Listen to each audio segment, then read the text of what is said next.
शुक्लाम्बरधरं विष्णुं शशिवर्णं चतुर्भुजं प्रसन्नवदनं ध्यायेत् सर्वविघ्नोपशान्तये अगजाननपद्मार्कं गजाननमहर्निशम् अनेकदन्तं भक्तानां एकदन्तं उपास्महे। హాయ్ అండి, అందరికీ నమస్తే. నేను మీ సుహాసిని. వెల్కమ్ టు సనాతన పూజ సుహానంద్ ఫ్యామిలీ. ఈ వీడియో వినాయక చవితికి ముందు తీసిందండి. మామూలుగా ప్రతి వినాయక చవితికి వినాయకుని విగ్రహాన్ని మా ఇంట్లో మా వారు తయారు చేస్తారండి. లాస్ట్ బిఫోర్ ఇయర్ నుండి మా పిల్లలు కూడా వాళ్ళకు వచ్చినట్లు తయారు చేయడం వాళ్ళు కూడా స్టార్ట్ చేశారు. ఈ ఇయర్ అయితే మా వారికంటే ముందు మా చిన్నబాబు మా పెద్ద బాబు ఇద్దరు కూడా వినాయకుడి విగ్రహాన్ని తయారు చేస్తున్నారండి. మామూలుగా దీనికి మట్టి అయితే మా వారు వర్క్ చేసే చోటు నుండి పిల్లల చేత తెప్పించుకుంటారండి. అంటే పల్లెల్లో పిల్లలు కొంతమంది తెచ్చిస్తారు బంకమట్టి. ఆ బంకమట్టితోనే అంటే ముందు రోజు లేదా ఒక 2 రోజుల ముందు తెచ్చిపెట్టుకొని ఆ బంకమట్టితోనే తయారు చేస్తారండి. వినాయకుడిని చేసే ముందుగా శ్లోకం చెప్పి దండం పెట్టుకోమని వాళ్ళ నాన్న చెప్పారంటండి. అందుకని వాళ్ళు శ్లోకం చెప్పి మట్టికి దండం పెట్టుకొని హారతి ఇచ్చి స్టార్ట్ చేశారండి. చాలా బాగా తయారు చేశారు. మా బాబు అయితే ఇంతకుముందు అంటే మా వారు తను మామూలుగా చేసేస్తారండి. కానీ వీడేం చేశాడంటే బిఫోర్ ఇయర్ యూట్యూబ్లో అంతా రకరకాల విగ్రహాలన్నీ చూపిస్తూ ఉంటారు కదండి, అట్లాంటివి చూపించి అవి తయారు చేయమన్నారు. ఈసారి అయితే మా వారు అంటే వాడు చెప్పింది అయితే చేయలేదు. వాడికైతే స్వామి సింహాసనం మీద కూర్చున్నట్లు ఉంది, అది కావాలన్నాడండి. చూడండి, ఇది మా చిన్నబాబు చేసిందండి. వాడికి వచ్చినంతలో వాడు 2 అవర్స్లో చేసేసాడు. మా పెద్ద బాబు అయితే ఇంతవరకు సగం కూడా తయారు చేయలేదు. మా వారు వచ్చేప్పటికి దగ్గర 10 అయిందండి. 10 కట్ల మా వారు స్టార్ట్ చేశారు. మా బాబు అయితే 8:30, 9కేమో స్టార్ట్ చేశారు. కానీ వాడు ఇంకా చేస్తూనే ఉన్నాడు పెద్ద బాబు. మా చిన్నోడిని హెల్ప్ చేయమంటే వాడు గబగబా వచ్చి వాడికి ఇష్టం వచ్చినట్లు ఏదేదో చేస్తూ ఉన్నాడండి. అందుకని మా వారు వద్దు నాన్న బాగా చేయాలి అని చెప్పాడు. చూడండి, వాడు ఫస్ట్ చేసేసాడు విగ్రహాన్ని. మా చిన్న బాబు అయితే మా పెద్ద బాబు అయితే ఇంక చేస్తూనే ఉన్నాడు. సో మా వారిది కూడా దగ్గర 11:30 అట్లా అయిపోయిందండి. తను చేయడం కూడా కంప్లీట్ అయిపోయింది. మా పెద్ద బాబు అయితే అస్సలు కాంప్రమైజ్ అవ్వలేదు. తను చేయాలనుకుంది చేసే తీరాలని చెప్పి వాడు కూర్చున్నాడు అంటే పట్టుబట్టాడు. నాకైతే అసలు ఎందుకురా ఇంత కష్టమైన దాన్ని ఎంచుకున్నావు, సింపుల్గా చేయొచ్చు కదరా అంటే కూడా ఒప్పుకోలేదండి వాడు. చాలా బాగా చేశాడు. దగ్గర 1:45 అయిపోయిందండి బాబు మొత్తం విగ్రహాన్ని కంప్లీట్ చేసేప్పటికి. మా పెద్ద బాబు పేరు ఓం విఘ్నేష్ ఆనంద్ అండి. నాకైతే ఏమనిపించిందంటే మా విఘ్నేష్ బాబు విఘ్నేశ్వరుణ్ణి ఇంత చక్కగా తయారు చేస్తాడా అని అనిపించిందండి. అంటే ఫస్ట్ టైం అబ్బాయి అంత బాగా తయారు చేయడము చాలా బాగా వచ్చిందండి వినాయకుడు. ప్రతి వినాయక చవితికి ముందు రోజు నైట్ స్నానం చేసుకుని ఇలా కూర్చొని మా వారైతే చేస్తారండి.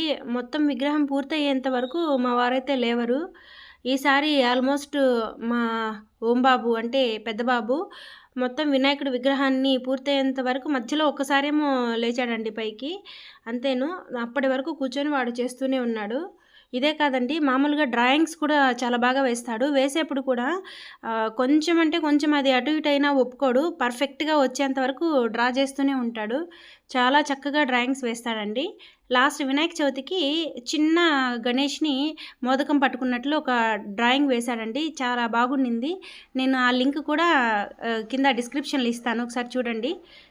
ఇకపోతే మా చిన్నోడు ఏదైనా సరే చాలా ఫాస్ట్గా వాడికి వచ్చినట్లు చకచకా రెడీ చేస్తాడు. వాడైతే దేన్ని చూసి వేయలేదండి. ముందు కొంతసేపటి ముందు ఏం చేశాడంటే ఒక 4-5 వీడియోలు చూశాడు. వాడు ఏం చెప్తున్నాడంటే, అమ్మ నేను 4-5 వీడియోలు చూశాను, ఒక్కొక్క వీడియోలో ఒక్కొక్క పార్ట్ మైండ్లో గుర్తుపెట్టుకొని వినాయకుడిని చేసేసాను అని చెప్పి చేశాడు. చేసేసిన తర్వాత మళ్ళీ వెనక సింహాసనం ఏదో చేయలేదని మళ్ళీ తీసుకొచ్చుకొని కూర్చొని కొంచెం సింహాసనం లాగా పెట్టేసి 2 అవర్స్లో రెడీ చేసేసాడండి వినాయకుడిని. వీడు కూడా డ్రాయింగ్స్ చాలా బాగా వేస్తాడు. చాలా కష్టమైన డ్రాయింగ్స్ అయినా సరే ఒక 1 అవర్లో వాడికి వచ్చినట్లు వేసేస్తాడు. వాడి ఏజ్కి ఆ మాత్రం వేస్తున్నాడంటే నేనైతే గ్రేట్ అనే చెప్తానండి. ఇలా కంప్లీట్ అయిన విగ్రహాన్ని తీసుకొని వెళ్ళి పూజ రూమ్లో పెట్టేస్తాము ముందు రోజు నైట్. మరుసటి రోజు అంటే మ్యాక్సిమం కళ్ళు అయితే ముందు రోజు నైట్ పెట్టేసి ముసుగు వేసేస్తామండి. ఇన్ కేసు కళ్ళు పెట్టలేదంటే మార్నింగ్ వచ్చి గురిగింజలు ఉంటాయి కదండి, ఆ గురిగింజలతో కళ్ళు పెట్టేస్తాము మార్నింగ్. మా పెద్దబాబు మార్నింగ్ పెట్టాడండి కళ్ళు పెట్టేస్తే నేను ముసుగు వేసి ఉంచాలి, నేను వేయను, మార్నింగే పెడతానని చెప్పి పెట్టాడు. ఇకపోతే మూషికం అయితే నన్ను చేయమన్నాడండి. నేను చేసింది వాడికి అసలు నచ్చలేదు. మా పెద్ద బాబాయ్ మళ్ళీ మార్నింగ్ లేచి మూషికాన్ని తయారు చేసుకున్నాడండి. చాలా బాగా చేశాడు అబ్బాయి. చూడండి, ఇది మా చిన్న బాబు చేసింది. చూడండి, ఫినిషింగ్ ఇలా ఉంది. ఒకసారి ఫైనల్ లుక్ అనేది మీకు చూపిద్దామని పెట్టాను. ఇంకా కిరీటం ఒకటి పెండింగ్ ఉంది. ఒకసారి ఇట్లా తిరుగున ఫోటో కంటే చాలా సీరియస్గా నా వైపు చూశాడు. వాడికి ఆ పంచె కట్టడం సరిగ్గా రాలేదు. కానీ నా వల్ల కాదురా అంటే నన్ను హెల్ప్ చేయమని అడిగాడు. నా వల్ల కాదురా అన్నాను. మళ్ళీ వాడే రెడీ చేసుకున్నాడండి ఆ పంచె కట్టడము అదంతాను. ఇప్పటికీ టైం అయితే 1:00 అయిందండి. ఇంకా కొంచెం కిరీటం ఒకటి పెండింగ్ ఉంది. ఇంకా నా వల్ల కూడా కాక మా వారిని వచ్చి వాడికి తోడుగా కూర్చోమన్నాను. నేను కూడా మేల్కొనే ఉన్నాను. అంటే అవన్నీ ఎత్తేసి తర్వాత కదండి పడుకోవాలా. సో అందుకని మొత్తం రెడీ అయిన తర్వాత బాబు తీసుకొచ్చి లోపల పెట్టిన తర్వాత మొత్తం అవన్నీ ఎత్తి క్లీన్ చేసుకొని తర్వాత పడుకున్నానండి. వీళ్ళు వినాయకుడిని చేయడం ఏమో కానీ కిచెన్లో ఉండే నాన్ స్టిక్ ప్యాన్స్, గరిటెలు, ప్లేట్లు, చిన్న చిన్న గిన్నెలు, మా వాడైతే చిన్నోడైతే అన్నీ వాడేస్తాడండి. మొత్తం మురికి చేసి పెట్టేస్తాడు. మొత్తం వాటిని అన్నింటినీ క్లీన్ చేసుకునేసరికి ఒక 2 రోజులు పడుతుంది. బయట కూర్చోవడం కదండి, దోమలు ఉంటాయని జట్టు పెట్టాను. చూడండి, ఫినిషింగ్ ఇలా వచ్చింది. 1:45 అయిందండి మొత్తం కంప్లీట్ అయ్యేప్పటికి. ఒక మూషికం మాత్రం సరిగా రాలేదు. అది చూడండి, నేను చేసిన మూషికం ఎలా ఉందో. అది చిన్న డైనోసార్ పిల్లలాగా ఉంది. మా వాడికి నచ్చలేదు. ఇది మా వారు చేసిన వినాయకుని విగ్రహం అండి. మామూలుగా అయితే ఇంకా చాలా బాగా చేస్తారు. ఇది మా పెద్ద బాబు చేసిందండి.